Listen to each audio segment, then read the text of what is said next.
Hello, I'm Stewart Jackson. I work as a family counselor. And families these days are under great pressure. And even though families come in all sorts of configurations and structures and numbers of people and what who you include in your family could be bigger or smaller depending on how you think about it. All families everywhere are experiencing the tension and anxiety of the global health crisis. It's a real threat, and so we naturally go into self-protection.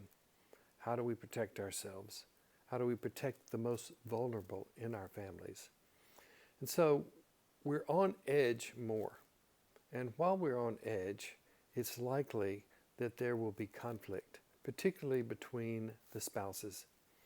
Now, if you're a single parent or alone, perhaps the conflict is with a child or your own parent or a neighbor or something like that. But conflict has become a way over human history for us to try and manage when we feel stress. If we can get to working on some problem that we're having with each other that has nothing to do with the initiating stress, then our tensions go down. We feel a little less anxious. Oh. Today I'd like to just say something about couples conflict. When it happens, you will know that the stress and the tension in the family has risen to an uncomfortable level for one or both of you.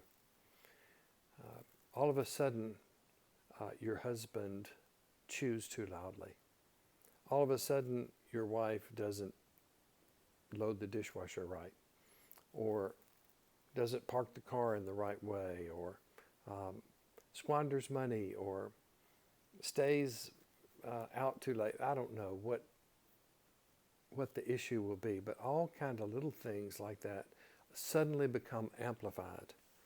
And I can tell you that usually those little issues are not the issue.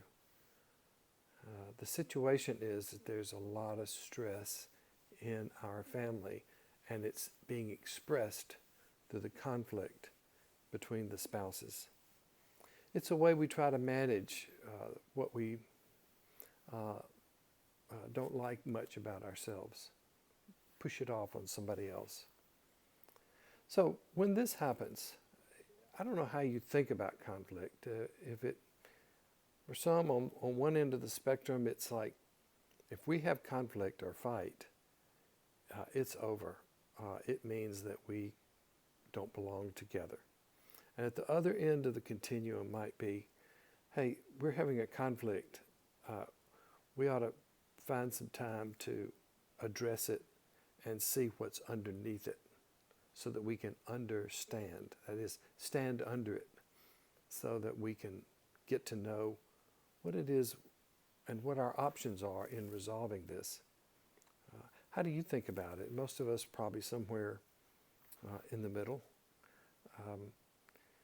But one thing I'd like to say that I've learned over the years is that not everything in a family that becomes an issue can be solved. Most issues are not solvable, but they are manageable. There are perennial issues in every relationship, those issues that keep coming up year after year. There are things like how much time alone do you want or need? It's likely that you have different amounts to that between the partners. How much affection and intimacy do you like? Touching, things like that. It's likely that one you might be high desire and one might be low desire. This is not weird or something that is wrong with you. It means that it's a difference that can be managed. But if you try to solve something like that, it creates more stress. Other perennial issues are things like approaches to money. Some people say we need to save every penny. Some say, look, life is short.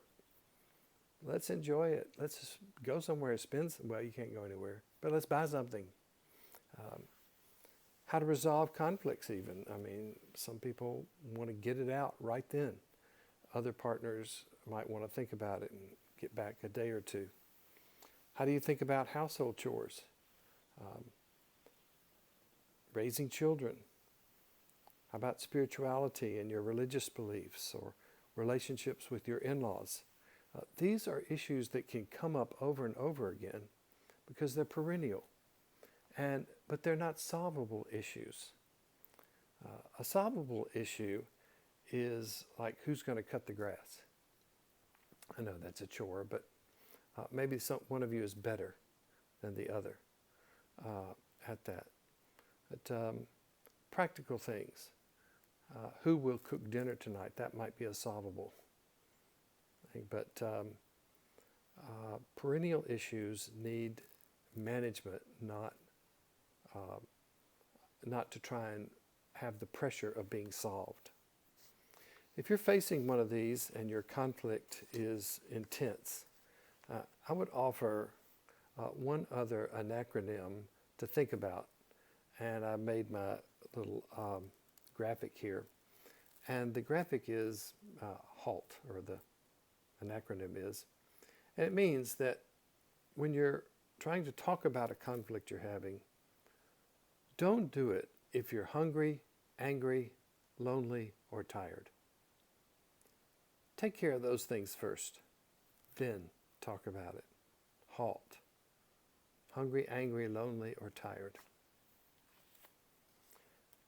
Well, all the best to you. I hope you are staying well, staying home, and staying safe.